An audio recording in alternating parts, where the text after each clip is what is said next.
Ça te prendra seulement 3 secondes pour t'abonner et d'aimer cette vidéo, mais ça nous motive beaucoup. Malik vivait dans un quartier tranquille, où chacun allait à l'essentiel.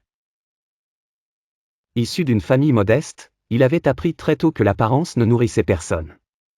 Son père, ouvrier, lui disait toujours, « Ce n'est pas ta veste qui va résoudre une équation, mon fils. » Alors Malik avait grandi avec cette idée, l'intérieur compte, le reste est du décor. À 18 ans, Malik était un brillant élève. Curieux, réfléchi, mais toujours en retrait. Ses vêtements, il les choisissait par habitude, jamais par goût. Il avait le même manteau depuis 3 hivers. Quand on lui faisait une remarque, il haussait les épaules. Il n'était pas là pour se faire beau, mais pour avancer.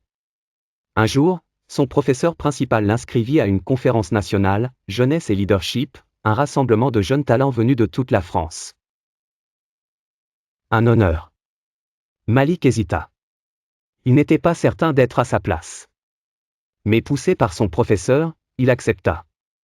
Le jour J, il prit le train en silence, un carnet dans son sac et son éternel sweat noir sur le dos.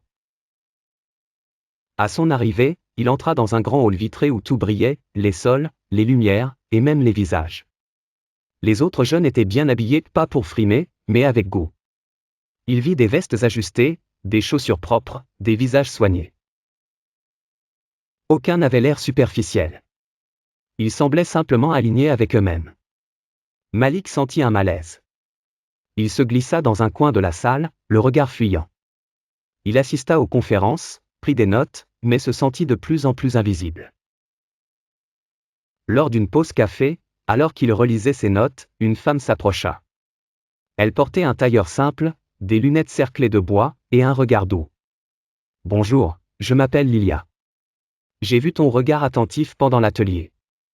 Tu sembles très impliqué. » Malik, surpris, répondit avec politesse. Ils échangèrent quelques mots sur les conférences.